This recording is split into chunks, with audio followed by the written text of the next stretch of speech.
because we would like to preserve this amazing panel so that PRC can also share it later on. Y pues, vamos a darle como unos cuantos segundos para que todo el mundo entre completamente and then we can begin.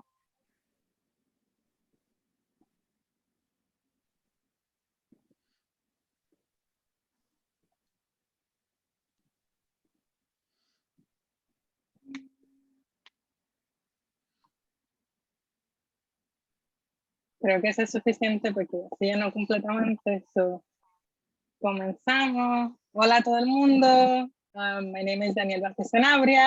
I am tuning in right now from Puerto Rico, and we're excited to begin this amazing panel with you all and to discuss the future of Puerto Rican studies, but also the current practices in Puerto Rican studies. Before we begin, I would also like to make a land acknowledgement. This land acknowledgement is the one that the Anti-Racist Coalition at Brooklyn College uses. As part of the Anti-Racist Coalition, we created this land acknowledgement based in Brooklyn College, and it's inspired and influenced by Dr. Rosamund King's own land acknowledgement that was created in early 2020. So we'd like to begin by acknowledging that the land we now know is Brooklyn College. The land on which we work, teach, learn, and play is a traditional and unceded territory stolen from the Canarsie and Nyack subgroups of the indigenous Lenape people. That ongoing theft, along with the stolen blood and work of enslaved Africans, facilitates our presence. We acknowledge that academic institutions like our own and the nation state more broadly were founded upon and continue to enact exclusions and erasures of indigenous peoples. Gathering here, we pay our respects to the elders, both present and past. We also acknowledge the grave harm that colonialism brought to these lands, in particular, the erasure of both indigenous and African identities, not only under slavery, but via racist laws that segregated all peoples into white versus non-white. We honor those who have lived and do live now at the intersections of identity and experience. That being said, we're fully aware of the questions surrounding this practice of land acknowledgement. And given our materialist understanding of racism that is grounded in an analysis of power and history, and as articulated by Tuck and Yang, we recognize that decolonization is not a metaphor.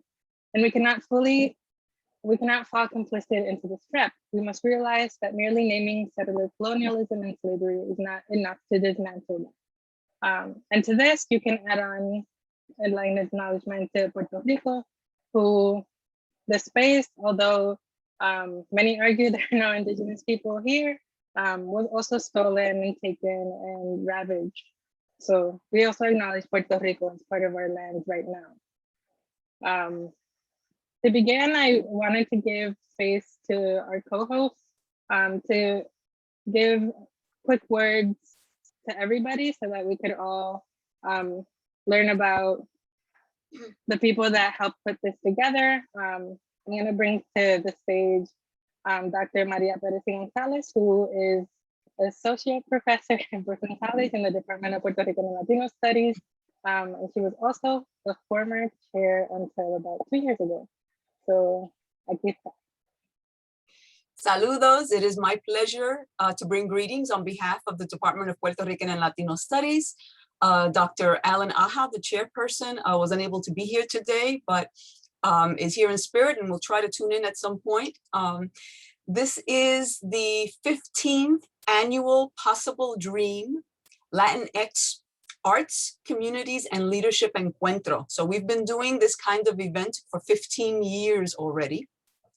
And this year, Daniel Vásquez, who just spoke, is the Encuentro coordinator, and he's a PEARLS, PRLS major. And so I just have to say off the bat that we are so proud of him. He is graduating this year, and he got the most prestigious graduate fellowship, Donald D. Harrington Fellowship from the University of Texas at Austin. So we are so proud of him, and I wanted to give him a shout out so you all know and you can share in that pride. This year's theme of the Possible Dream Encuentro is the 50th anniversary of what began as the Department of Puerto Rican Studies and now is called PEARLS. There is a documentary, Making the Impossible Possible, that was commissioned by APRE, the Alliance for Puerto Rican Education and Empowerment. It's a group basically made up of alum that founded the department. And so we are so happy that that came out. And if you want to check it out, at least the trailer you can see at APRE, APREE.org. And you can at least get a little taste of it. And the film has been making its rounds, so you should be able to see it soon somewhere. And so also simultaneously, just in terms of the 50th anniversary of Puerto Rican Studies in CUNY, Dr. Virginia Sanchez-Corral and I wanted to mention that we're co-editing a book entitled Puerto Rican Studies in CUNY, the First 50 Years, and it's under review right now with Centro Press. Along those lines, I just want to welcome you. Bienvenidos, bienvenidas, bienvenides. Please enjoy the wonderful panelists organized by Puerto Rican Alliance. And by the way, Puerto Rican Alliance is the student organization that helped found the department. And some of its pioneers, the founders, are here with us in this time. And so, you know, again, Daniel is serving as PRA president, very activist person, and continuing the legacy. So welcome and enjoy. Muchas gracias, profesora.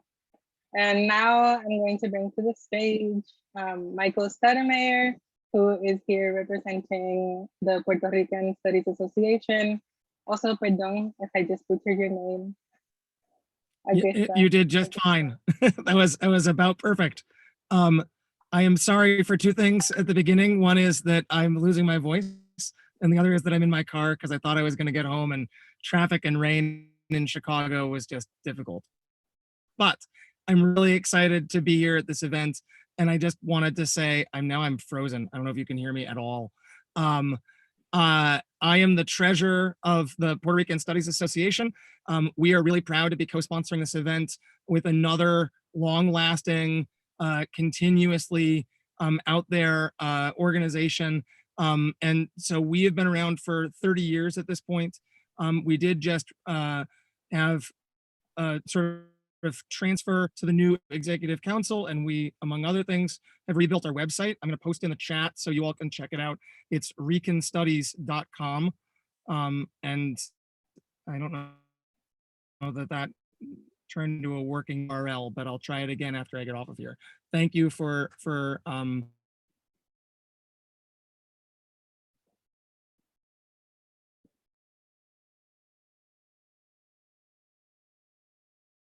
I think he was removed from the meeting, but hopefully he comes back and offers the link.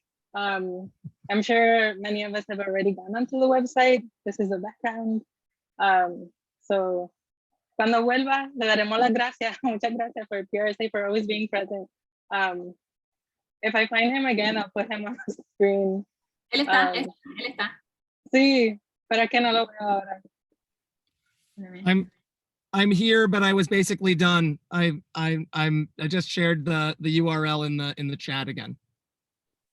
Perfecto, muchas gracias por todo.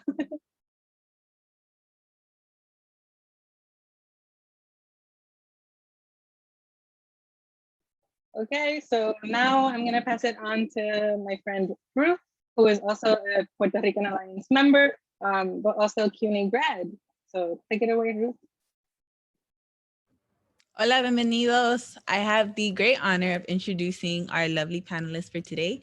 My name is Ruth Edwards. I recently graduated from the prose department. My major was prose, my minor was anthropology, and I am now in the process of getting ready to go to grad school. At the end of this week, I will be signing with UConn to have an NA in International Studies with a Latin American concentration. So I'll get started on some bios. So first person up, we have Yomaira Figueroa Vásquez. And Yomaira is an Afro-Puerto Rican writer, teacher, organizer from Hoboken, New Jersey. She earned her MA and PhD in comparative ethnic studies at the University of California, Berkeley, and her BA in English, Puerto Rican and Hispanic Caribbean Studies, and Women and Gender Studies at Rutgers University, New Brunswick. She is an associate professor of Afro-Diaspora Studies at Michigan State University and the author of Decolonizing Diasporas, radical mappings of Afro-Atlantic literature from the Northwestern. Her published work can be found in Hipata, Decolonization, Centro, Small Acts, Frontiers, Hispanfolia, Post 45 Contemporaries, and Essex Salon. She's also the founder of MSU Women with an X, Color Initiative, Proyecto Palabras PR, and Electric Maroonage. Dr. Figueroa is a 2015 to 2017 Duke University Mellon Mays SIPA Fellow, a 2017 to 2018 Ford Foundation Postdoctoral Fellow, and she is now a 2021 to 2022 Cornell University Society for the Humanities Fellow.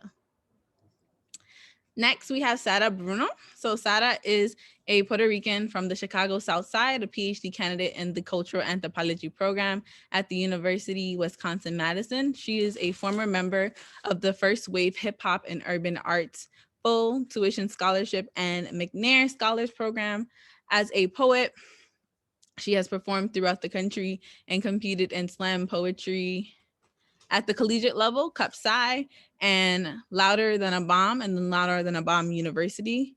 She's a university champion. She is also currently a Mellon ACLS dissertation fellow, completing her dissertation. Her research and art lie at the intersections of performance, diaspora, and colonialism, and she is invested in Puerto Rico, Blackness, femininity, and effect. Her scholarly and artistic work has been featured in the Latinx, Accentos Review, Anthropology News, Latinx Psych Today, and the Talar Electric Maroonage blog. Her forthcoming article in the Transforming Anthropology Journal received the Barra Green Award for Public Anthropology from the Association of Black Anthropologists and is based in her dissertation research, Black Latinx Refusal in Motion, Bomba Puertorriqueña and Decolonizing the Exportic Archives. She is passionate about reading, music, and connecting people to the exciting work done inside and outside the academy through her position as social media editorial assistant for Transforming Anthropology, the flagship journal for the Association of Black Anthropologists, and her role as an electrician for the Taller Electric Maroonage. She aims to continue to write with care and never-ending process of enduring, living, imagining, and healing in Puerto Rico and its diaspora. Next, we have Anaís Delilah Roque. Anaís Delilah Roque is a PhD candidate in environmental science and at Arizona State University. Her broad research interests include environmental justice, food, energy, and water insecurity, as well as multi-level household, community, and state strategies for disaster resilience and sustainable development. In ASU, she works to foster interdisciplinary experiences as a project leader in the Cultural Health and Environment Laboratory, working with students from diverse fields such as biology, anthropology, and global health on qualitative data and analysis. Currently, her work focuses on water sharing experiences and self-management in the wake of Hurricane Maria in her homeland of Puerto Rico. And finally, but not least, Beth Colón Pizzini is born in Bayamón and raised in Toya Alta, Puerto Rico, and is a PhD candidate in the African and African Diasporic Studies at the University of Texas at Austin. Her work focuses on the Puerto Rican music and street art, along with Afro-Puerto Rican women's subjectivity, Pan-Caribbean culture exchange, and the Black diasporic anti-colonial feminism. She is the author of On Wings, Muralism as Feminist Political Practice by Afro-Puerto Rican Women and Black Resistance in the Americas, published in 2018. Other publications include Despacito, At the Grammys and the New Latin Boom, and Puerto Rico Political Activism and Urban Art in 2016 for the online publication Latinx Spaces. She received her BA in Political Science and Latina Studies from Northwestern University in 2014. She worked at the Chicago Public Schools headquarters, assistant managing their main school principal preparation program through 2015. And when not in academic cultural critic mode, she loves coming up with ideas and shows for Hollywood that they will never make, catching up on Ivy Queen's Instagram stories, and baking like it's her actual job. Muchas gracias, Ruth. Now we can actually begin this amazing panel. We have a series of questions. It's mostly 3, and then we're gonna move on to Q&A. And I'm just gonna throw out the question, and whoever wants to take on the challenge of answering it first can go first, and then we move on to the next one. If we want to make it more interesting, we could also popcorn it to someone else that we're interested in their work. Maybe it'll keep it a little bit more interactive, but ustedes deciden. So the first question right now is, how do you envision the current canons in Puerto Rican studies, and how does your work fit or not in them?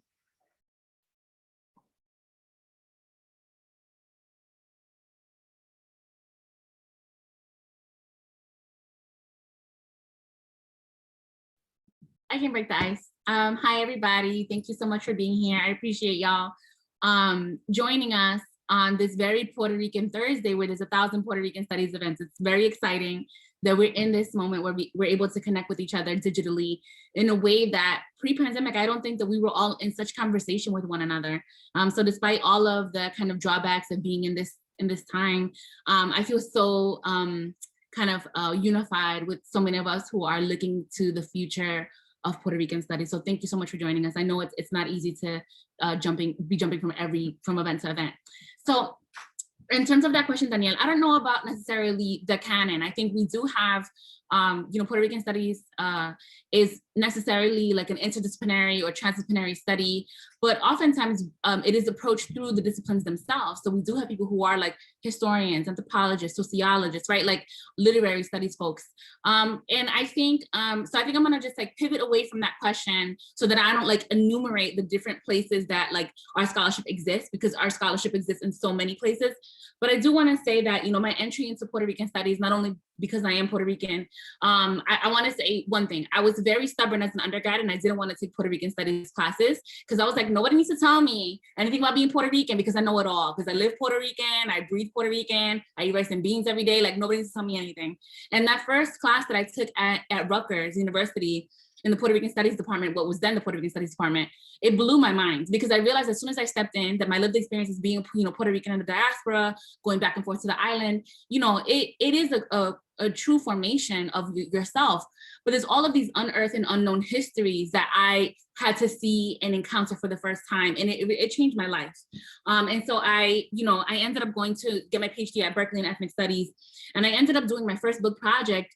I wanted to do Puerto Rican studies and a Puerto Rican like literary project, and I ended up doing a very transdisciplinary ethnic studies project where I looked at Afro-Puerto Rican, Afro-Cuban, and Afro-Dominican work, culture productions produced in the diaspora in relationship to Spanish-speaking Africa.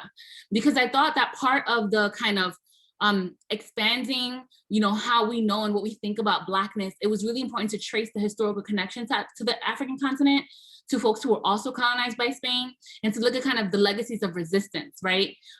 In the wake of these forms of like oppressions. And so for me, the entry into Puerto Rican studies led me into like a very like hemispheric and transnational project that let me look at the experiences, right? These lived experiences of African and Afro-diasporic subjects in the diaspora, and looking at the ways that they push liberatory thinking forward, right? They push resistance forward in these myriad ways. The project that I'm working on now, I think is, very much centered in Puerto Rico. So in many ways, I feel like it's, pulled me full circle. So going, to grad school to do a very strictly Puerto Rican studies class, ending up with a very kind of global Black studies project, and then turning right back to Puerto Rico to do a project that looks at, Black Puerto Ricans and Black Puerto Rican life and the ways that they are both made invisible and hyper-visible by the archives, right? Looking at the kinds of ways that Black folks are erased from not only the histories of Puerto Rico, but also from the archive, from the statistics, from the demography, right? And then turning and looking to the alternative archives, including film, photography, family narratives, right? These things that are produced both in the island and in diaspora that like survive, right? They survive and more beyond the kinds of erasure of the colony and the empire.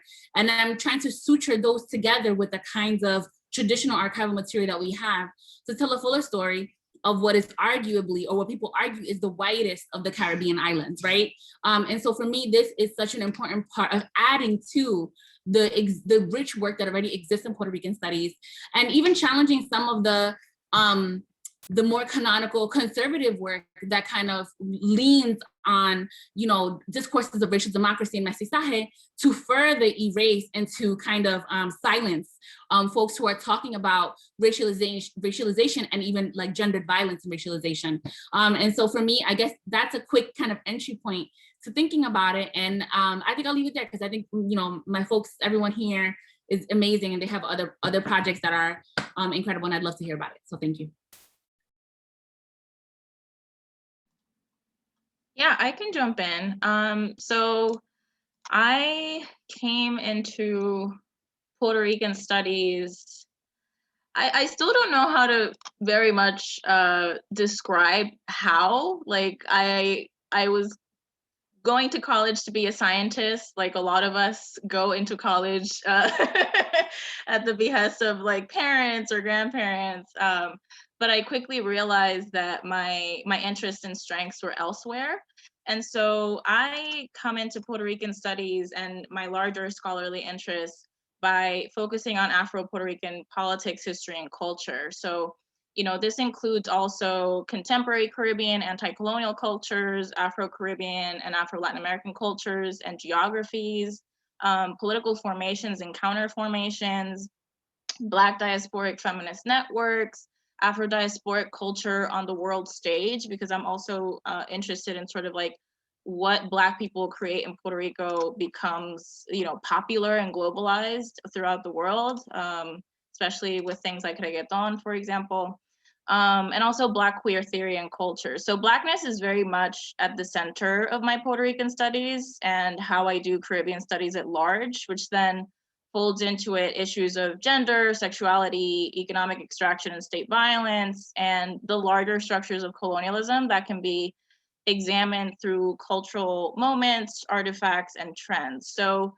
my dissertation project highlights and discusses the ways in which contemporary Afro-Puerto Rican women in the archipelago build and express their social and political feminist subjectivity within the realms of street art and popular music. So it delves into how they construct and share visions that challenge what's normative, violent, colonial, and it also considers what are the possibilities of personal and collective futurity, decolonial personhood and community, as well as feminist political agency within their work. So I'm very intentionally carving out a space in the academic canon for contemporary Afro-Puerto Rican women artists that are building and affirming their racialized, gendered, and classed subjectivities while building a politics that is, I would say, like outside the norm of colonialism, whiteness, heteropatriarchy, and capitalism within the geographic space of Puerto Rico, which is very colonized, very patriarchal, very capitalist, extractive, violent, etc. So that's kind of how I come into the field and how my work and my interests have transformed. I think that I'll go next. Hello. So I'm in Chicago right now, but I have been at Madison since undergrad, and I went there as a poet, and I actually just like really fell into school in that way. Poetry kept me there, art kept me there. And I remember really disliking like being away from Chicago. And this all women bomba group came, and I felt like it was an outer body experience, although like I was probably like also very dedicated to moving my body that night because I just decided I was going to have a good night. And that moment kind of just like lingered on. And so actually before I started my PhD in anthropology, I wrote a book about bomba. And it was a book of poems just because I was in a Puerto Rican studies class, and that was like the only place where I saw Black Puerto Ricans in the syllabus.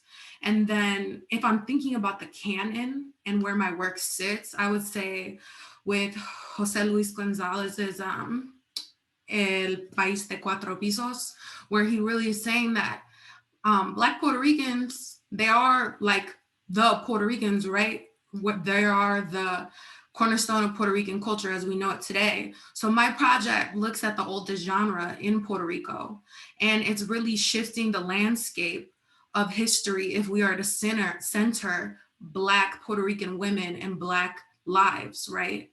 I think that Puerto Rican studies for me, it's always refreshing because in anthropology, I feel constantly in defense of Puerto Rico, mostly because anthropology is so violent and colonial towards Puerto Rico that I find a lot of the time I'm constantly defending, I don't know. I mean, I'm just defensive. I'm protective in that way against these anthropologists who have long passed, but who have written things that are not the most amicable. And so my project's really looking at crafting a history, not only of Bomba or Afro-Puerto Rican women, but the lived experiences. And so that I look at the histories of feelings. And if you've ever been able to look into Bomba, you know, each rhythm in Bomba has a different emotional expectation.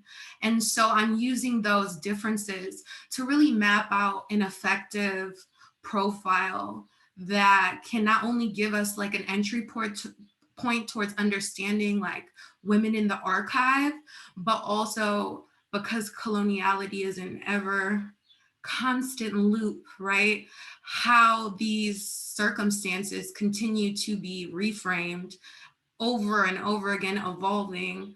And so I'm also looking at the affective states that are non-changing. So I'm kind of like also talking about the difference between emotion and affect in that way. Whereas like emotions differ and affect doesn't. It's kind of linked to ideologies and can also be framed by white supremacy in that way. So I would say that that's where I see my work fitting, is like trying to look more towards feelings and using music, as other folks on the panel have said, as a site and method that I think Puerto Rican Studies is already doing a great job of. Well, last but not least, hi everyone. I echo everybody's words. I'm very grateful for the opportunity to be joining you all. So it was interesting because I asked Daniel yesterday, I was like, Daniel, am I okay, like thinking about what are the canons of Puerto Rican studies? Because like I grew up in Puerto Rico, my work is with Puerto Ricans, but when I moved to Arizona State University to pursue my graduate studies, I came into knowing that there was a thing called Puerto Rican studies. So I really was unaware of this in Puerto Rico, because if you study fellow Puerto Ricans, it's just like part of it. But once you do that, like that bridge and come to the US, that's where like things start changing.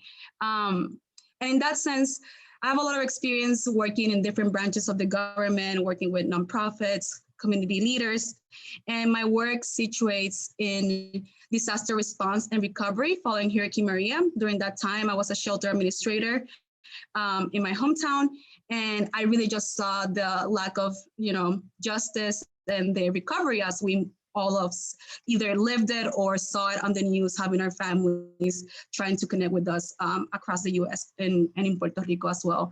And my research really tries to understand some of these concepts that have been brutalized, such as community resilience. I know there's a lot of criticism about it, but also thinking about food, energy, and water insecurity. So as some of us may know, Puerto Rico imports most of its food. Puerto Rico has a lot of water insecurity because the water authority is basically a old system that has high leakages, and in the rural communities in Puerto Rico, they have to buy gallons of water from the supermarket because their water is not good. And in energy, as we all know, the blackout being basically the largest blackout in US history, and taking almost a year and a half. And even to this day, there's still power outages going on in Puerto Rico. What I tried to do is to really understand how communities respond and how they cope with this, and how are they taking into account the roles and responsibilities of the state in these various areas. My dissertation specifically focuses more on the issues of water and community resilience, but also as part of my long-term agenda is really to understand how these compounded disasters, meaning the combination of the debt, the lack of infrastructure, the colonialism, neoliberalism, right? How all these things roll up, and we have this macro level climate change that as an island, isolated and under colonial rule, we just didn't allow other countries to support in things such as Hurricane Maria, how Puerto Ricans are negotiating and how are they working amongst each other and within their households and across their communities to be able to cope. But also, I think that when thinking about Puerto Rican studies, I do think that the dynamic of migration, right? Like after Hurricane Maria, more than 100,000 people, including myself, migrated to US. And not just to, Florida, which is now the municipality number 79 after New York, but also to the west of the United States, California, Arizona, where I'm currently at, and other parts here in the western part of the United States. So when I think about these canons, I think about, some of the issues that we talked before, like Afro-Boricua's experiences in Puerto Rico and its diaspora. I think about health disparities. I think about climate migration. And I think about environmental justice more broadly, because it is not just the experiences of Puerto Ricans in Puerto Rico with environmental injustices that range from coal ash production to this like fossil fuel energy, but also in terms of waste, water, right?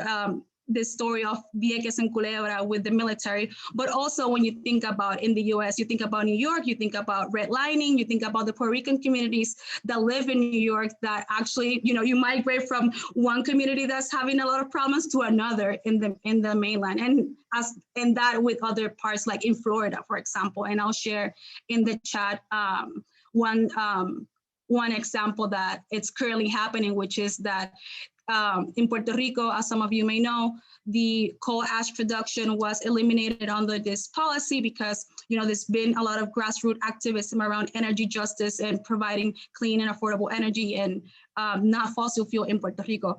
And what the people in charge of this have done is that they moved the coal ash from Puerto Rico to these communities in Florida, which has now the second largest community of Puerto Ricans in the US, right? So people are migrating, trying to find better opportunities, but at the same time, these environmental injustices are following them. And I'll share with you guys this story, right? So in that sense, I think that in addition to migration, in addition to the traditional ways that Puerto Rican studies, from what I've read, have focused, I think there's also new areas that we can learn from because of the recent experiences. If you just take the last 4 years since 2017 up to now, 2021, with all the different events. Thank you. I'm coming back in just to put the other question and then hop out again. But before I ask you this question, I really like what Sarah mentioned, that she feels like she's defending Puerto Ricans and Puerto Rican studies, because you all kind of went into that a little bit in your own ways. And it kind of brings us to the next question about how does Puerto Rican studies help you inform yourself and your work in the fields from which you situate your work, because most of you are not doing Puerto Rican studies in its traditional ways, housed in the Puerto Rican Studies Department. You're coming in from different fields and departments and giving into Puerto Rican studies. So that's the next question. Muchas gracias.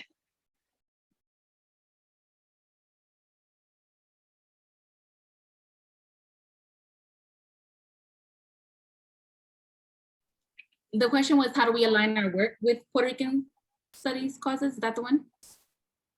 How does your work inform, how does Puerto Rican studies inform your work in other fields? I could jump in also and say that, one of the things that I have found as someone who's like an ethnic studies, like a humanistic ethnic studies scholar, is that studying Puerto Rico and its diaspora offers so much to modern thought, from thinking like philosophies of being to thinking about sovereignty, right? Like bringing in new ways to think about sovereignty as the world's oldest colony, to thinking about like ecology and environmental justice, as Anaís was just talking about. And also new methods, right? Because necessarily to talk about Puerto Rico means that we need to engage not just the traditional approaches to like its history or to thinking about political science as only the way to think about sovereignty, but actually it complicates, I think Puerto Rican studies complicates so many of the established methods and kind of normative understandings of so many phenomena that we face, right? And so I think that it's really important for me to bring Puerto Rican studies into the fields that I work in. And in doing so, it not only enriches Puerto Rican studies, but the Puerto Rican studies methods enriches these other fields. It fundamentally transforms the fields, right? I'm thinking about, in specific, I'm thinking about the work that we're doing with electric marinage's digital projects, but also thinking about even my book project, which I'm a professor in a traditional English department, but my book is not a traditional English book, right? It is one that takes seriously the thought coming from the Caribbean, looking at its philosophies, its political thought, its feminist thought, and saying this is the guide through which we can understand the literature, but beyond that, how we can bear witness to our lives in this world and to the ways that we move beyond these logics of enclosure and colonialism. And I think that thinking through, for example, the archipelago, thinking through like insular territories, helps us to imagine the world differently. It's so important for me to kind of step away from Craig Santos Perez, who was a Chamorro scholar, calls the opposite of the archipelago, the islands, is the imperial terrapelago. So what happens when we start looking at Puerto Rico from the perspective of the imperial terrapelago, the quote unquote mainlands, and start to put our feet on the island, to shift the geography even of the diaspora, to look at places like Florida, New York, Chicago, all these other places as extensions of the Caribbean. And for me, that shifts even the fields of American studies, right? And some of these kind of traditional disciplines and methods and spaces. And so for me, that is what this work does. And I think it's the truly kind of insurgent work that is so necessary. And it also becomes, I think, vital to reimagining, as Sylvia Wynter tells us, like the studia, right? Humanitas is the study of the human, the study of the humanities, and is a heretical practice. So I really and truly believe that Puerto Rican studies and ethnic studies writ large, right, can become these radical places of work if we don't always revert to, right, and defer to the traditional disciplines or disciplinary thinking or imperial thinking as we're taking up causes and frameworks of Puerto Rico and its futures. I hope that wasn't too confusing, but because it was just like off the cuff, but more or less. Thanks.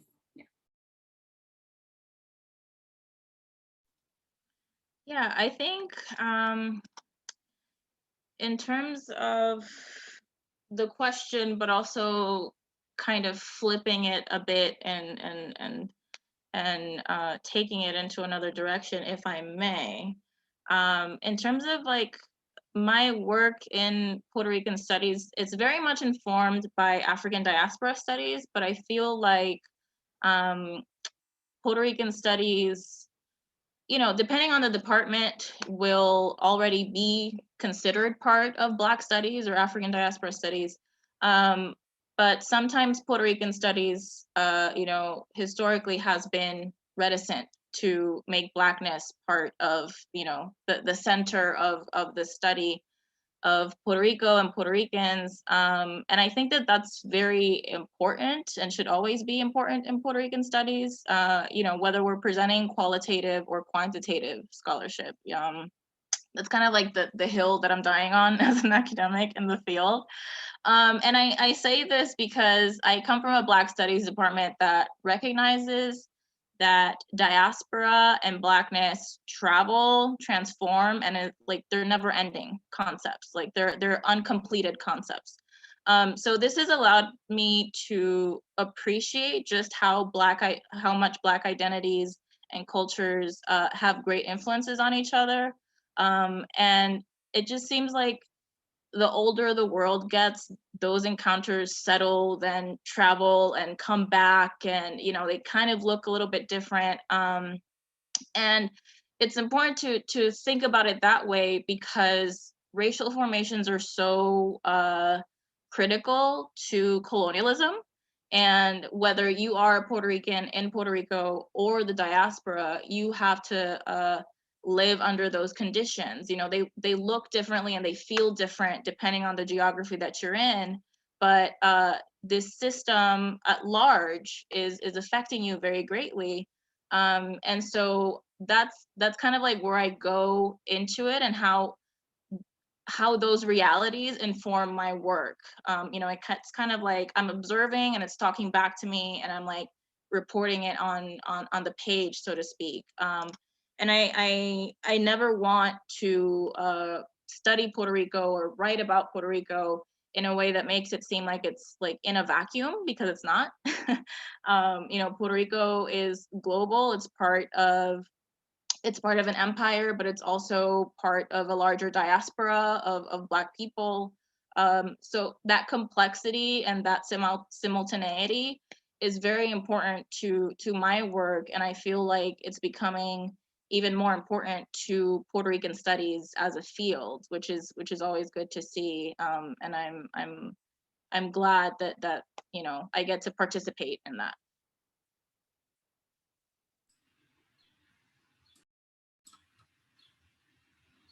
So I'm guessing it's my turn. I'll go. Do you want to go, Anaís? You can go before me. Okay.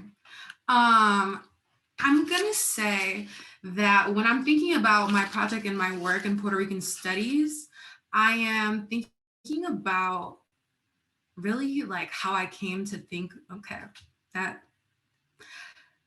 I'm gonna say I'm really indebted to Black feminists and anthropologists and ethnographers in my project because of the emphasis of care at the center. Not only for your project as an academic, you're so invested in this work, right? But caring about the people that you are now accountable to, because they are also you, right? And I think that is the thing that Puerto Rican studies by Puerto Ricans can offer other people as well. I went into my project trying to, you know, do a lot of things. And while I was actually doing my field research, right, in Puerto Rico in these bomba classes, the earthquakes started happening. And people, bomberos from the state started sending supplies back to bomberos in Puerto Rico. And we were all calling each other like, can you drive around, Sarah? You know, I didn't have a job out there. My job was chilling with them, like, you know, deep hanging out. And they were like, let's start driving supplies around, right? There was no question about like, do you want to do this? It's like, you're here, do it. And you're like, yeah, totally. And it's that commitment to your own people that I think that Puerto Rican studies should really examine and give itself more credit for offering a type of accountability. Like when you're Puerto Rican and you're doing this work, you can never go home and be like, I'm not with them. I'm not them. Like and I think that was at the core of my dissertation, is that whatever I wrote, I had to live with and be able to look my family in the face. And I think that's a different type of accountability for anthropology. A lot of people can write whatever they want and never have to return. And that's just not the predicament I chose to be in. I also think that Puerto Rican studies has a great record of keeping cultural workers at the center of scholarship, right? And cultural workers can give us and generate new ways of thinking because they're already doing this theoretical work, right? We could think alongside them towards like current discourses of reparations and repair and affect and performance, right? And the idea of like temporality and colonial time, right? I know Beth was talking about, it's like Blackness is constantly moving, shifting, and on a loop. Like that is the type of work that I was just talking about with Bomba as well. And I think that by centering these cultural workers, you're always going to have new entry points to discourses that, yes, are happening in Black studies, and yes, can be happening in like Latino studies writ large, but also that are happening in other parts of the Caribbean and in these disciplines that kind of like isolate themselves, right? So that's where I'm going to go with that question. A lot of food for thought there. I'm like typing down everything you guys are writing. So I think, so one thing, so on one side, I think that Puerto Ricans, the Puerto Rican experience within Puerto Rico and in the US is so unique that, like, as an environmental social scientist, people from biology, ecology, political science, sociology, everyone can like use Puerto Rico as a case study to learn, and you will bring something different to the table because both the geography, the dynamics, the economics, the political, economic, social, cultural, it's all this, like, it's such a interesting, in a way, also sad mix of damages that Puerto Rico and its diaspora sometimes suffers, that it definitely can inform different disciplines across the spectrum, from social sciences to natural sciences. I would say even engineer, like there's a lot of engineering projects that occur in Puerto Rico that like were experiments, unfortunately, but were done there and that these disciplines learn from. So I do echo what it was said before about Puerto Ricans studying Puerto Rico or Puerto Ricans studying Puerto Rican communities. I think that is very powerful. During my dissertation defense, I was talking about positionality and thinking about, you know, it's one thing to like study the community, but other, like, these are your residents, these are your neighbors, or this is just technically like your people, right? So everything that you're writing, you're making sure that the words that are coming out really express their experiences, because in the past, disciplines like anthropology, for example, right? Like they went to Puerto Rico and they were like, oh, there's no racism here. We all mix. You have white and brown people together. There's like, look at this amazing example, right? And how that goes into the political and economic discourses in Puerto Rico, and how that makes these dynamics of racism so different than what you will find in US mainland, because you don't have bathrooms for Black people or bathrooms for white people, right? Doesn't mean that because we didn't have that, we don't still to this day suffer from racism or have our Afro history basically erasing from them. But in the environmental realm is the same thing. We can, ecology and biology even can learn from the Puerto Rican experiences with the compounding disasters, from Hurricane Maria to the hazards. Now with COVID-19, this is another disaster, right? That is affecting Puerto Ricans and its diaspora in a lot of different ways. So in that sense, I think that in terms of for me, it's not really like aligning my work with Puerto Rican studies. It's really like, I've never been a person that like looks at the theory and then looks at the people. My work usually is informed by my own experiences. And I try to find a theory that fits that, or I'm like, oh, I found a loophole. Let's write about this, right? Like, so in that sense, I think that if it affects a group of Puerto Ricans, regardless of where they are, they doesn't matter the field, we're gonna be able to inform it with these new experiences. And I'm not a Latinx scholar. I really don't, that's not really my, obviously my field, but I am very curious to see how Latinx scholars define from Puerto Rican scholars, maybe like how we define from Mexican scholars, right? And these dynamics, because we all have, every country in the Caribbean and Latin America, South America, like have their own dynamics, and they can bring their own things to the table. And I think that that's beautiful. As long as we stop comparing ourselves to like white Eurocentric perspectives to guide our work, I think that's where like the causes of Puerto Rican studies can better align, like moving forward. I think we should stop comparing ourselves to white people and their white like ideas. Like there's a lot of meat to take to make news that like to inform disciplinary or interdisciplinary, because there's already so much theory. I think we need to be moving more towards action, right? Research to action or research to practice, because the theory is already there. We just either create a new theory or do practice that can actually support the needs of the community, of our community. So yeah, sorry for the rant. Muchas gracias for everything. That was a really great discussion. I'm gonna ask the third question and then we can move on to the Q&A. But for this question, I want you to be as honest as you can, because this is a space para uno ser lo más honesto que pueda. Y pues sí, I really want to know what you wish to see in the future of Puerto Rican studies, and if you can pinpoint things that are missing for future scholars like me, I'm coming into this right now.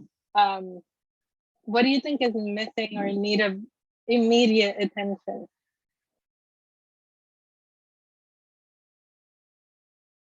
I can go. I think that we're in a pivotal moment right now, because I think, Puerto Rican studies is not necessarily the discrete field that we think it is, right? It is something that is informed by folks that are working across a series of different disciplines and approaches. So for example, Anaís, even though you might not be in Puerto Rican studies, your work necessarily is part of Puerto Rican studies because it's looking at Puerto Rico. So then it informs other folks who might not be in Puerto Rican studies. And I think we also have to remember that like Puerto Rican studies department are few and far between, especially, as, names and, modalities of thinking about ourselves in the world have changed. And also the population of Puerto Ricans in the universities has changed.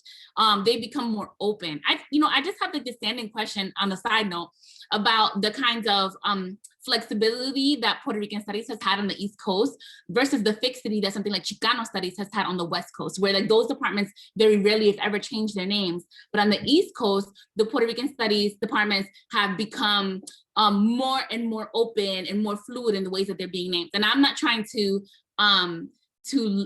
put that in a hierarchy or something, but I'm just interested in that kind of porousness and that ability. Neither here nor there, not part of the conversation. It's just a question that I have, and I wanted to like tirar en el aire. Okay, I think that Puerto Rican studies is on shifting grounds right now, and I think that we're in an optimal position to really begin to rethink and revisit some of the things that we might take as text, as Bible of our fields. I also think that it's so necessary for us to continue to do work. Like we're in a moment of, as Anaís was talking about these like disasters, and then with COVID-19, I was thinking about the way that I consider like these overlapping dispossession, and then I was thinking about overlapping disasters, right? And then thinking about Beth's work of like overlapping musical production, and Sara's work and thinking about overlapping feeling and emotion, and also overlapping these histories of extant movement with our own histories. And so I think we're in this place that we need to continue to complicate some of the more established notions of what things are, these histories that are not as fixed. And one of the things that we do know when we do study Puerto Rican studies discreetly is that so much of what we're given is a bourgeoisie imported history of Puerto Rico that comes from a particular kind of class that dictates, what kind of culture we do and do not have. And we know that that is bullshit because it does not represent the majority of Puerto Ricans, especially those who are working class or working poor or Black Puerto Ricans, who are not represented by the kinds of the Creole histories and the bourgeoisie histories that are like shoved down our throats, right? Like both on the island and in the diaspora. And so I can never, have never been able to come to grips with, what I know to be true about all my enormous Puerto Rican family from all parts of the island and from the diaspora. And then what I see in the books about what Puerto Rican history is. And I'm like, does not represent us, right? And so I really think that the future of Puerto Rican studies, as I see it, this is an exciting time to begin to fuck with the disciplines, to shift and rethink the kind of established work, to read against the grain or not engage at all in some of the more kind of racist, sexist, exclusionary texts. And then to really create our own path, to listen to our families, to our kin, to document those stories, to stop trying to take European and Eurocentric histories, studies, theories, and approaches, and try to, make Puerto Rican studies and Puerto Rican people and lives and struggles fit within those boxes, but instead to kind of take from our experiences to create and to show how limited those theories are, or how they push and create new ways of thinking, right, in the world. And I think all of this is already happening. It's already possible. I'm excited that we're beginning to have these conversations with one another, because the other thing about Puerto Rican studies, because there's, somos poco, in the kind of grand narrative of things, is that we do our work oftentimes siloed from one another, right? Like in isolation of one another, not in conversation with one another as often as we might want. to kind of fuel the fight forward for the work. I also think that it's important for us, not only in terms of the intellectual work, but the political work on the ground, to connect ourselves and, for example, our resources from the university, if we happen to be in the university, and connect those to working, grassroots organizations, autogestión, projects on the islands and in the diaspora. Try to figure out the ways that we can follow in the radical footsteps of Puerto Rican studies, using those models of the past, because we come from some radical ass roots, and then continue to hone those skills, change what does not work, and create new ways to approach the work, both at the intellectual level, the structural level, the political level, right? There's all these ways that we can insert ourselves into the conversation. And I wanted to say one last thing, was I got really souped the other day about the kind of reencuentro of like Kanaka and Boricua Twitter, the Hawaii and Puerto Rico Twitter, because I am like working on this project right now, and part of it is looking at Frank Espada's Puerto Rican Diaspora Studies project, where he went around the US and Puerto Rico and Hawaii to take photographs of Puerto Rican communities. But what's interesting is like, you've seen these resonances between Puerto Rico and Hawaii in the 1970s and the 1980s. And we've seen these conversations before, even at the turn of the 19th to 20th century, right? Like with the migration from the island from Puerto Rican islands to Hawaii. But then another thing that happened was that after Frank Espada did the Puerto Rican Diaspora Studies project, he went to Guam and he did the Chamorro project, looking at another kind of colonial subject of the United States.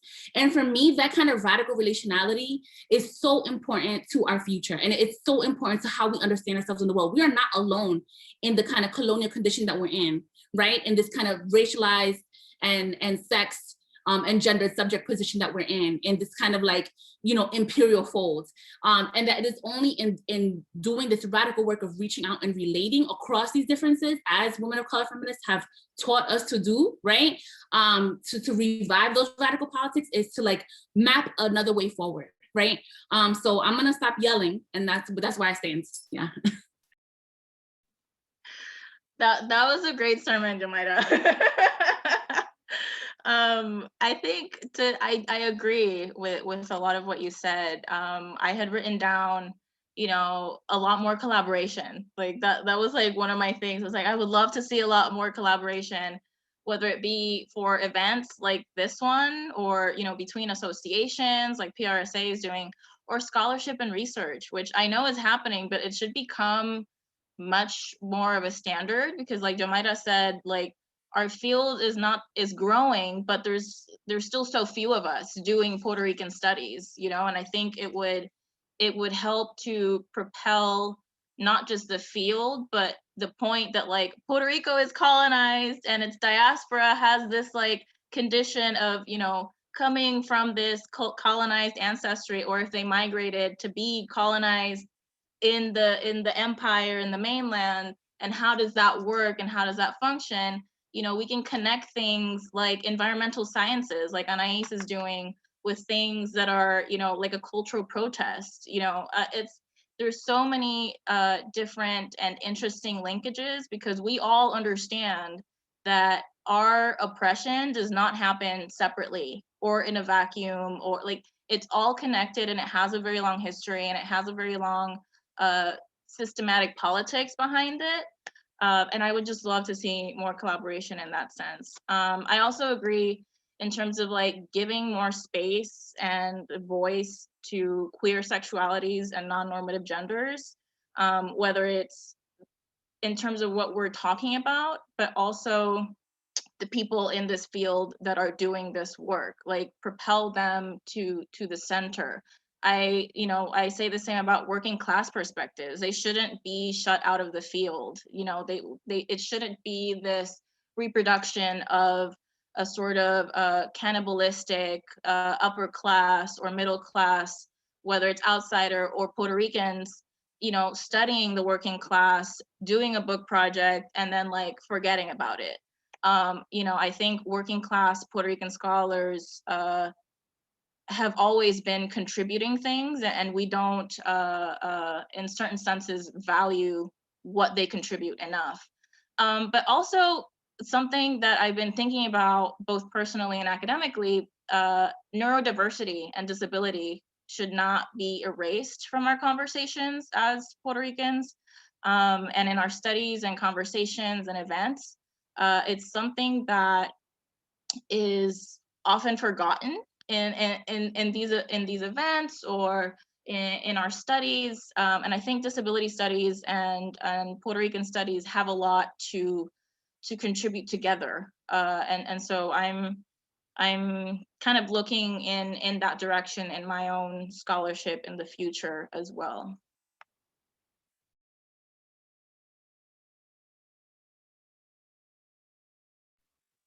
Sarah, you want to go in or you want me to go? I'll go. So I wrote like 3 things, so I'm gonna look on the side in my screen for this question. So similar to Yomaira and Beth, in the area of research, I wish to see more collaborations among Puerto Rican scholars in the US and in Puerto Rico. I saw after Hurricane Maria, a lot of researchers just parachute and everybody was a disaster researcher. And I think that's great. I think there was a lot of great research that came from that. But I wish in events like that, that the combination of having people from the mainland, but also like from the United States and also from Puerto Rico would have made those research better and more like comprehended, right? Because there's dynamics that people like me were living that we couldn't like take our ethnographer lens or any of this, like, you know, and go and like do research as well. And economically speaking, that also affected a lot of scholars in Puerto Rico. In terms of teaching, I think that it's also, obviously we are a colony, we have neoliberalism, our government is so corrupt, and there's so many negative things that we can talk, but I also feel that it's important to amplify positive things that are occurring in Puerto Rico and in Puerto Rico studies. So for example, thinking about the mutual aid work that's been done in Puerto Rico, thinking about communities that were actually resilient after the hurricane, and although there are criticisms about that, like, that these communities can also show us, because they've been organized for so many years, how are they able to bounce forward so quickly, and how are they advancing things such as sustainability development, ecotourism, agricultural sustainability, and other stuff like that, right? So in that sense, trying to bring a bit of positiveness in our Puerto Rican, I think even Sarah's work with Bomba is also an excellent example of like also like bringing the positive aspects that come from that type of areas in studying Puerto Rico. And lastly, I think to think about, you know, connecting the different experiences. So for example, I think in this panel, like I would love to see like Afro-Puerto Ricans experiences with environmental justice, right? Like there's people, like we have scholars here that like studying the African experience is their expertise. We have people that know like about environmental justice, like doing a collaboration from that, right? And studying in Puerto Rico, but also studying in the United States continental, how does that look like, right? I think that's something that's been outside, that hasn't been studied. I think it will bring so many like important contributions. Thinking about, for example, Texas and the Texas freeze that occurred not too long ago, right? My brother lives in Dallas. He was without water for almost 3 weeks. I have Puerto Rican friends that are there, and they were like, we survived Maria, we moved, we're now surviving this event, like, you know, climate change, right? Thinking about these things. The implications of migration. The United States doesn't consider climate as a migration, right? And what does that mean for all these communities, all these people that migrated and that are living now, changing their language, where English is not their first language. We know that a lot of Puerto Ricans don't speak English, and how are the implications about that in terms of thinking about these new dynamics that are occurring in terms of climate change and thinking about justice and equity and well-being. So in those sense, those are the 3 major things that I think from the environmental social science side that Puerto Rican studies could work upon on moving forward, and I think will bring great contributions for other fellow islands and other communities across disaster risk in the world. Because this is not just about the environmental challenge and environment and global climate change is global, right? Like the Philippines, Guam, Hawaii, all these other islands and countries are facing it, and I think we have a lot to offer in that sense. I had to really think hard because I feel like there's not much to be added to what everyone's already said. But the one thing that I would point towards is Puerto Rico can teach us so much about colonialism and imperialism as well. But the awesome thing about Puerto Rico is that if you study it close enough, you can render the secrets that the United States tries to hide from everyone bare. And I feel like that is what is so great about Puerto Rican studies, is that white supremacy, it hides itself. It keeps itself a secret. That's part of its trick. And we can really just blow the top off of it if we really zone in and start looking at it systematically. And I think that's what a lot of people are doing. So I'm really excited looking towards the future. That's kind of it, you know? I just wanted to add one thing that is like coming to mind as I'm listening to all of us, and the fact that we're all speaking in English, ¿verdad? And so I'm thinking about language as such an important part of this. Y estoy pensando que nosotros tenemos que bregar con la cuestión del lenguaje, especialmente no solamente en el Caribe, pero también en la diáspora. O sea, ¿cómo sería? O sea, podemos imaginar un proyecto en el cual nos emparejamos con un estudiante, un profesor que escribe o hace su trabajo, su investigación en español, uno que lo hace en inglés. ¿Cómo podemos ayudarnos uno al otro? Pero no solo eso, es que también hemos visto que muchos de los discursos imperiales dicen que el Caribe es un sitio facturado por no solamente imperio, pero también por lenguajes. Entonces yo creo que parte del futuro de Puerto Rican Studies, del estudio puertorriqueño, es también conectarnos o seguir conectándonos, o sea, porque ya existen las conexiones y hay personas que están haciendo sus investigaciones, sus trabajos y están viendo estas migraciones como Yolanda Martínez San Miguel, etcétera, y otras personas, pero seguir en ese turno, en ese rumbo para ver y hacer más conexiones con las federaciones caribeñas. O sea, que nosotros somos parte de CARICOM, ¿verdad? Por ejemplo. So yo creo que esa es una de las cosas que a mí he estado pendiente recientemente, porque yo puedo hablar español y es mi primer idioma, pero también yo escribo todo en inglés, right? So cómo es que, por ejemplo, la primera vez que mi familia me escuchó hablar sobre mi investigación en español fue cuando yo estaba en el radio programa Negras, en la UPI. Entonces, I think we need to really think about the question of language and power, and maybe finding ways to collaborate with one another to make our research more accessible and render it more visible in a series of different communities, and not just into our intellectual pockets of places who, the scholars or the advisors who read our work. I don't know. So I'm just thinking about language as future, and I'm excited to see what younger folks come up with, because I'm old. If I can piggyback rapidito en lo que dijiste. Yo, en mi experiencia, yo todo el trabajo que hago, I always try to do a practical outcome.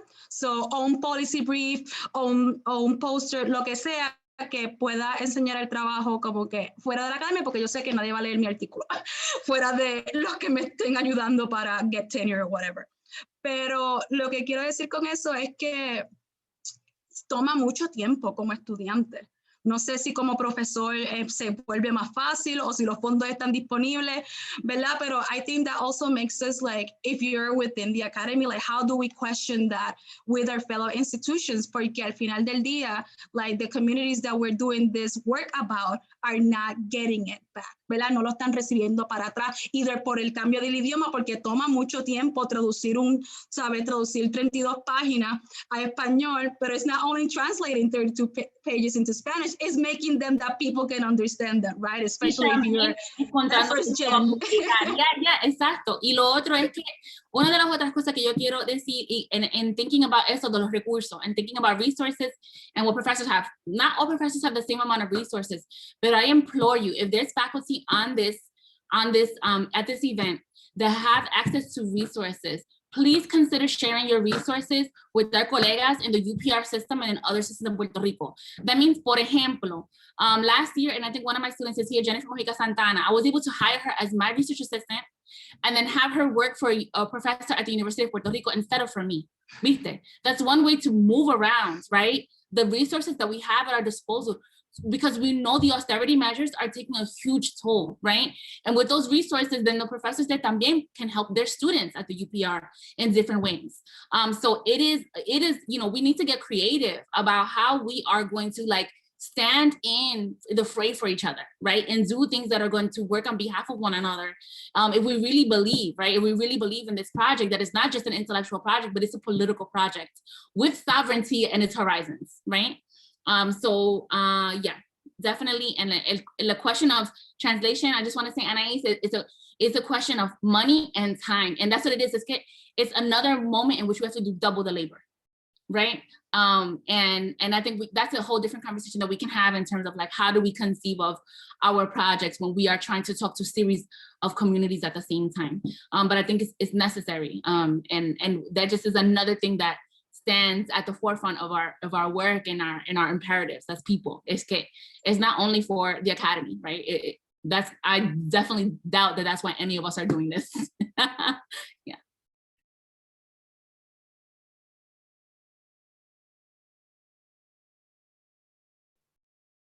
I want to thank you all for sharing all these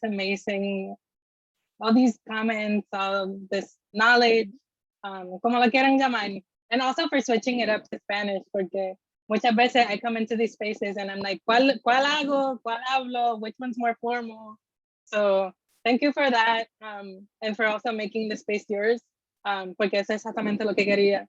I want to invite anybody who's here right now to either raise your hand. If you don't know how to raise your hand, just look at the bottom of your screen where it says reactions, and the first thing in the bottom should say raise hand. That's how you do it, or just send your questions in the chat if you have any. If not, I do invite people to use this space as more of a conversation, because I want this to be more of a conversation between everybody right now. But we do have a question in the chat by Shante Rosado, Dr. Shante Rosado. And she's asking, how can we as Puerto Rican scholars engage critically with the issue of nationalism? As a colony, we care so much about sovereignty, but I wonder if liberation is attainable within the structure of nation states. So vamos por esa primero y después there's a general comment que podemos tomar después de la pregunta.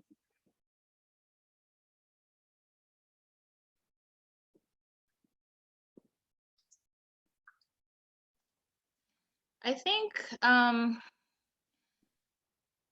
think it's hard to even as a Puerto Rican, writing about Puerto Rican colonialism and what people are doing to combat it, whether it's direct combat with the state, whether it's a protest or a riot or however you want to call it, and also other things like more like infra-political things like art and music and just other ways to feel free and show care, like Sarah was talking about, because I think that in the process of decoloniality, we need to show care for each other. Like we're building community, and we're showing how we build community in these actions.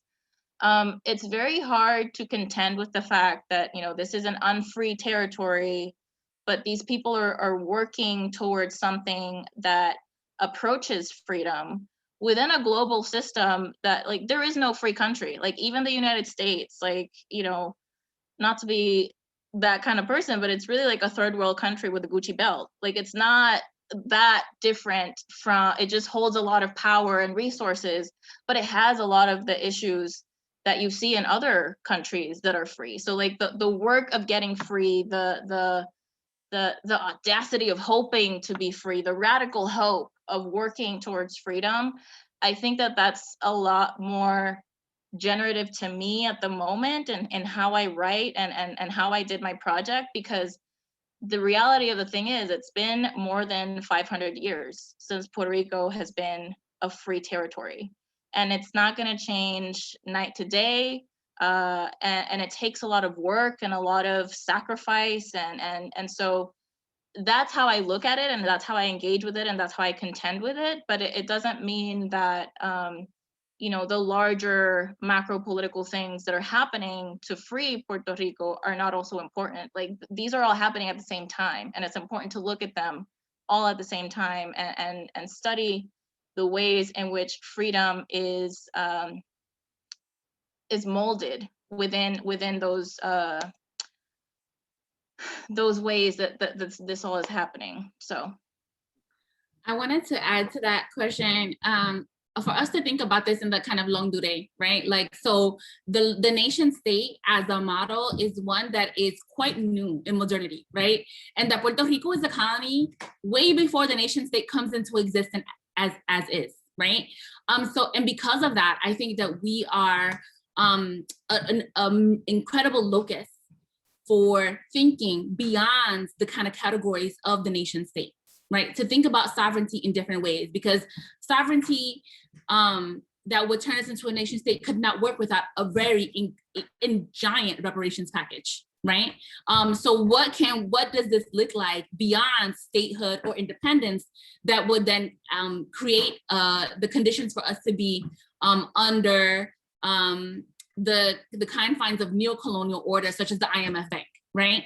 So how do we begin to not only think within, I think thinking critically about this means not only thinking within the categories that we have inherited through modernity, but thinking beyond them through our position as a nation, you know, of islands that has existed since before the nation state existed, right? And so because of that, we can actually imagine a different place and a different modality for our futures. And I think that is the hopeful position, that we can think through that. I'm sure that it might seem idealistic to some, but I think, you know, nations are not forever, right? Like, nation states are not forever. They are very new.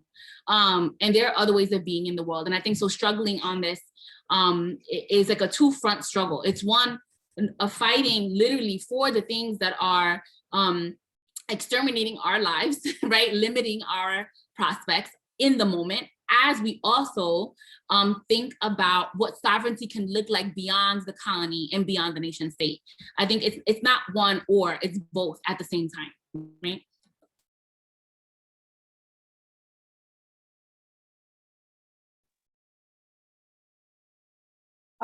There is another question in the chat, mostly directed at Anaís, but then there's another follow-up question for all of you. So I'll ask both para que lo podamos contestar un poco más rápido, y luego cerraremos.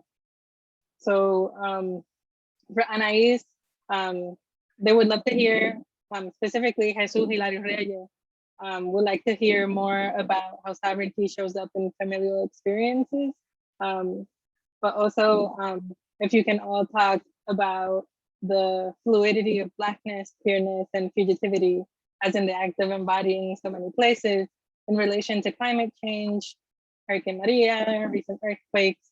And again, Jesus Hilario is thinking more about Yomaira's work and Destierro in this. Yeah, I'll be quick because I also want to be conscious of our time. So in mi trabajo, really what the water sharing experiences show in terms of sovereignty is that people will do mutual aid or whatever they can in their hands to support. And this goes back to Sara's point earlier, talking about the bomberos in the diaspora and in Puerto Rico sharing supplies and trying to support the Puerto Ricans that were like in the South with the earthquake, right? So it's a very like, that's the glimpse, like it was a very similar idea. I think the challenge with the sovereignty at that level and in the wake of a disaster such as Hurricane Maria was that really they were doing all this work without any accountability to hierarchical structures of the state. So what does that mean? That means basically that they're doing a double burden without any type of rewards. They're cleaning the streets, they're finding the water, they're filtering, they're giving it to other people across the island, within their communities and across, but the government is staying the same. The governor, Ricardo Rosselló, is like going to Trump and trying to like bow down to him or whatever, right? And there's all these dynamics occurring macroly that in the meantime, the people are just trying to survive. And then what happens? A year after, you find in Ceiba this like big package of gallons of water missing. 3 years after, you find these like in Ponce, this like casa warehouses full of supplies, some of them expired. Right. I think that's where like the challenges come in, right? Like one thing is to, you know, the serenity at the local level, and what does that mean? And that's great. But then if people are doing this without any type of preparedness, sin ningún tipo de preparación como que estratégica de cómo compartir agua, de like the physical and emotional pain that comes from that, the uncertainty, and then lifting gallons of water when we know that there wasn't transportation available porque no habían gasolineras abiertas in the first few weeks, right? Like those sort of things it's kind of this gray space on like, yes, there is kind of like severe and people are acting for themselves, but it's really a response to a survival mechanism, basically. And that in its all sense, has positivity in terms of reactive, but it's not really positive in terms of what really needs to happen in that transformation in order to people not even have to go through that in the first place moving forward. And then I open the other question to like anyone else who wants to address it. I wanted to feed this to Sara. I wanted her to say something about this because I read her part of her dissertation where she takes up destierro and does something very beautiful with it. So I just, you know, I could talk about it too, but I would love for you to take up your move on it. Sure. So I'm thinking through Bomba as a place of healing, particularly after the earthquakes and after Maria, and within the diaspora where it becomes the bate or the dance circle. It really operates outside of time and outside of pinned geographic space. And because it's built on care and intimacy, and it's this embodied, long enduring history that it's within the body, it's in the music, it's in the rhythm, and it's inscribed into the bate itself, it becomes a balm almost for destierro, right? For those who have been ripped away or born not knowing what, like knowing that you're just never gonna be able to see sovereignty, right? And so in that way, I see that also akin to Blackness, obviously, because Blackness is centered in my understanding of Bomba as well as the Caribbean.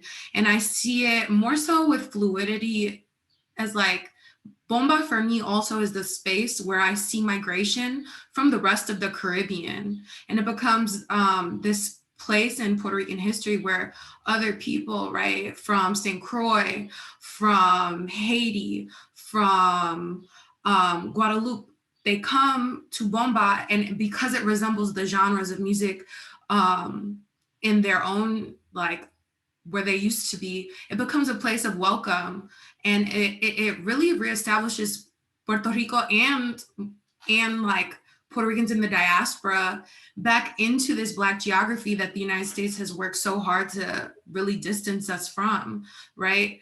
And I think that for me, I'm looking back at this question to make sure I'm really answering it because I know I'm pivoting. But in relation to climate change, I think climate change is a part of the metronome of violence that is colonialism. So Bomba continues to be the recentering circle for me in that.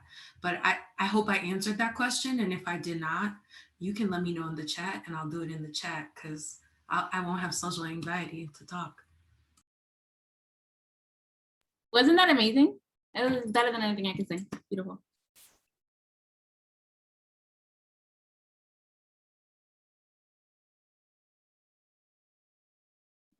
Bueno, pues, since there's a series of multiple events going on in the next minute, I want to wrap up and thank you all for coming. Thank you for the panelists, for sharing your amazing work.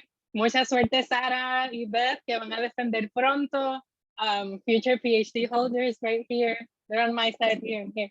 So I don't know what people see right now. Thank you very much. Y pues sí, seguiremos. This entire panel started through a little Twitter conversation, and I'm glad that it's able to come into, I guess, the digital realm in another aspect. So muchas gracias a todas por venir, muchas gracias a todos. Nos veremos en la próxima. For now, this is it from the Puerto Rican Latino Studies Department and the Puerto Rican Alliance y Puerto Rican Studies Association. Nos veremos pronto. Muchas gracias por todo.